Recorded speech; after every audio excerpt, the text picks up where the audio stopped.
Hi, everyone. So today we'll be looking at how to write a report.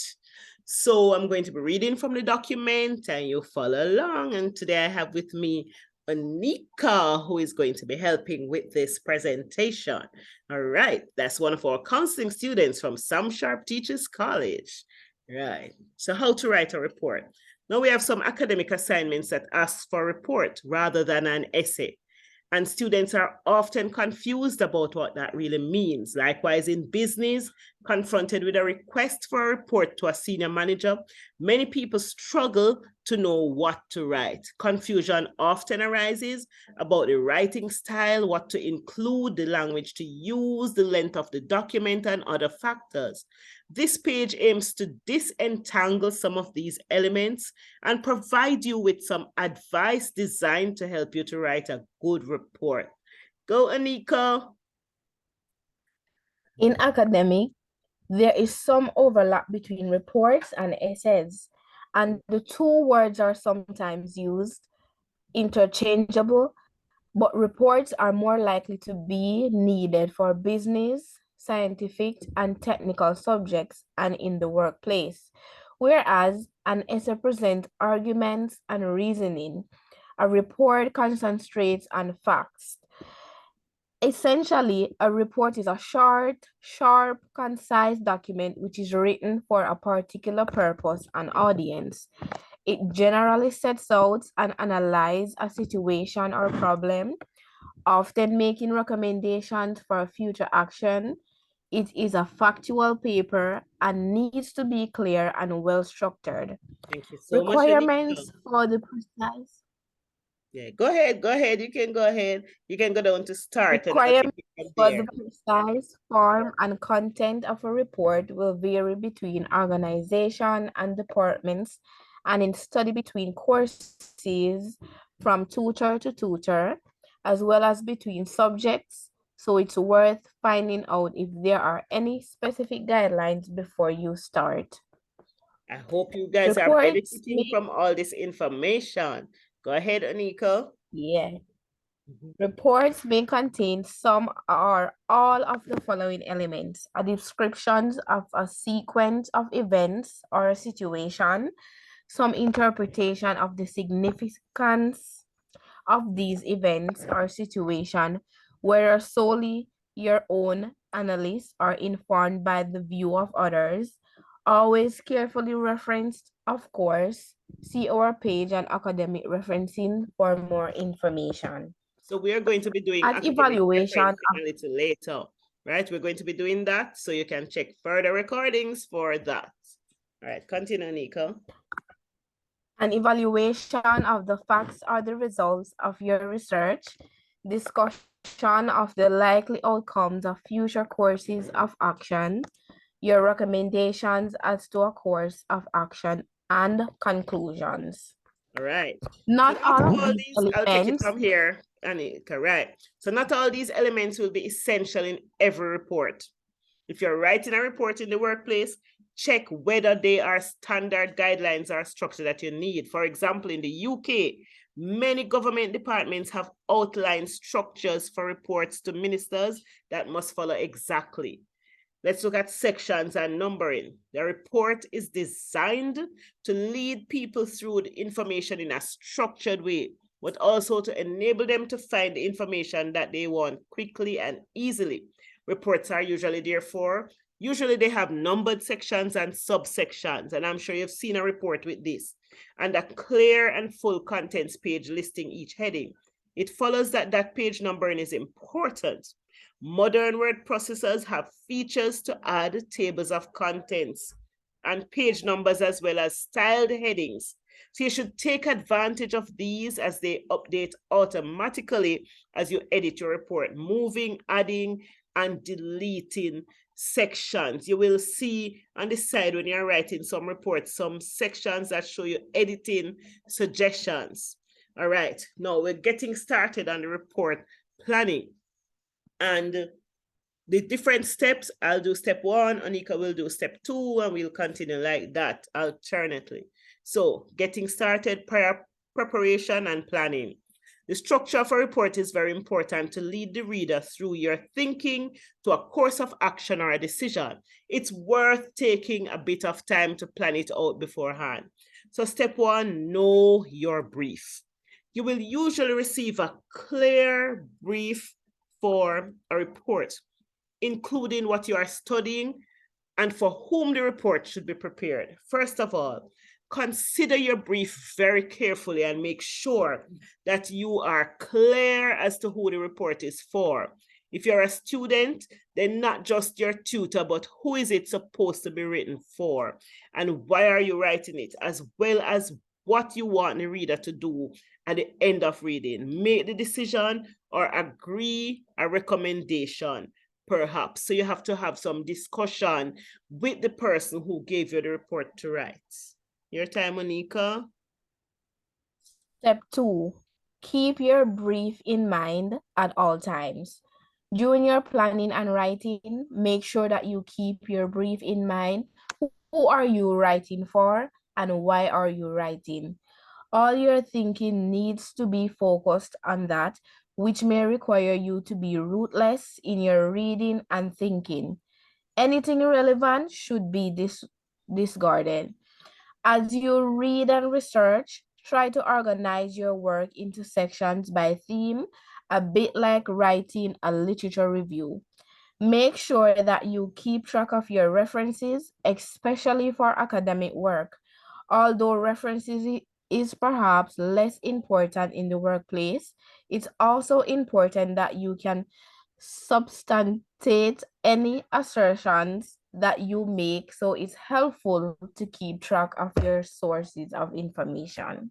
No, you know that references are very important in college reports, so make sure that you use the right thing. We are at APA 7th edition now. That's the one we use at Sam Sharp, so make sure that you're having the right information. All right, the structure of a report. Like the precise content requires for a structure vary, so do check what's out in the guidance. Let me read that again. So like the precise content, requirements for structure vary. So do check what's set out in any guidance. You have to know what is required and what's set out so that you know what structure to use. However, as a rough guide, you should plan to include at the very least an executive summary, introduction, the main body of your report, and a section containing your conclusions and any recommendations. Let me read that again, as this is important information. So the executive summary, the introduction, the main body of your report, and a section containing your conclusions and any recommendations. The executive summary, and then Onika will tell you about the introduction, and we'll go right on. So the executive summary or abstract for a scientific report is a brief summary of the contents. It's worth writing this last. Then you know the key points to draw out. It should be no more than half a page in length. So if you see your executive summary getting too long, you know you need to summarize. It's a summary, or some reports it's called the abstract.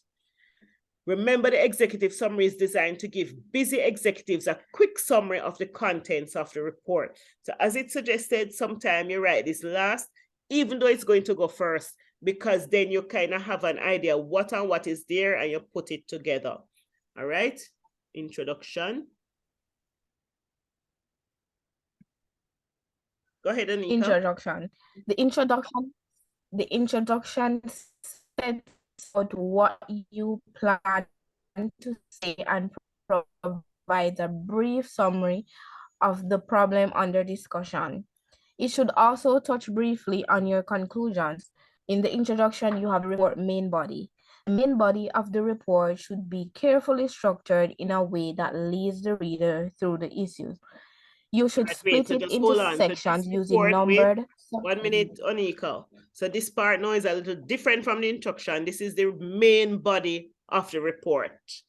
So this is different. So you have the introduction of the report, and we're moving on now to the main body of the report. Continue.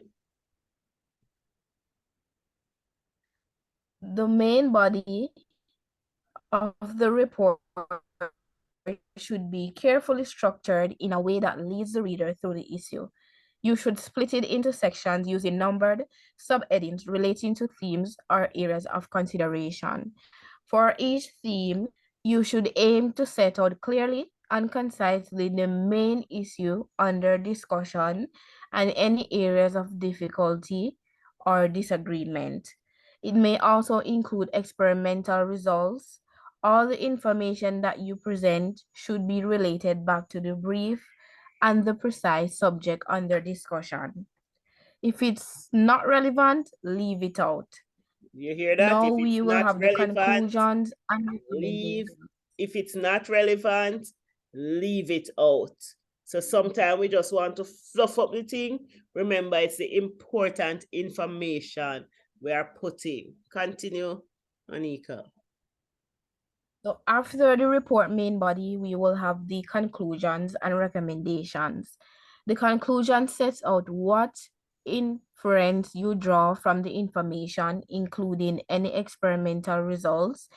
It may include recommendations, or these may be included in a separate section. Recommendations suggest how you think the situation could be improved and should be specific, achievable, and measurable. If your recommendations have financial implications, you should set these out clearly with estimated cost if possible. All right, so we're going to look at a word now on writing style, but I'm sure you see some words coming up when we looked at time management, and they are coming up now in report writing, and they came up in goal setting. Specific, achievable, and measurable. Some things, especially when we look at goals, we look at that. So in your recommendations, you want to know that these are observed also. So writing style. When writing a report, your aim should be to be absolutely clear. Above all, it should be easy to read and understand, even to someone with little knowledge of the subject area. So complication doesn't work. You should therefore aim for crisp, precise text using plain English and shorter words rather than longer, with short sentences, no long, complicated thing that anybody can understand. You should also avoid jargon. If you have to use specialist language, you should explain each word as you use it. If you find out that you've had to explain more than about 5 words, you're probably using too much jargon and need to replace some of it with simpler words. So you also have to consider your audience. If the report is designed to be written for a particular person, check whether you should be writing it to you or perhaps in the third person to a job role. The chief executive may like to consider, or the minister is recommended to agree, for example.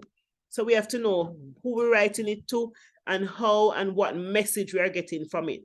So the final warning, as with any academic assignment or formal piece of writing, your work will benefit from being read over again and edited ruthlessly for sense and style. Pay particular attention to whether all the information that you have included is relevant. Also, remember to check tenses, which persons you have written in it, grammar and spelling. It is also worth one last check against requirements and structure. Sometimes you can even ask somebody to read it over for you or read it to you so that you see if you are getting the message from your report that you need others to get.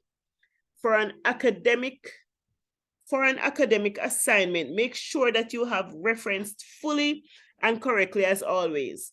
Check that you have not inadvertently or deliberately plagiarized or copied anything without acknowledging it. Finally, ask yourself, does my report fulfill its purpose? If the only answer is yes, then you should send it off to its intended recipient. All right, so that's the end of report writing. And if there's anything we have to add, we will let you know. Keep listening to our videos. Thank you, Anika.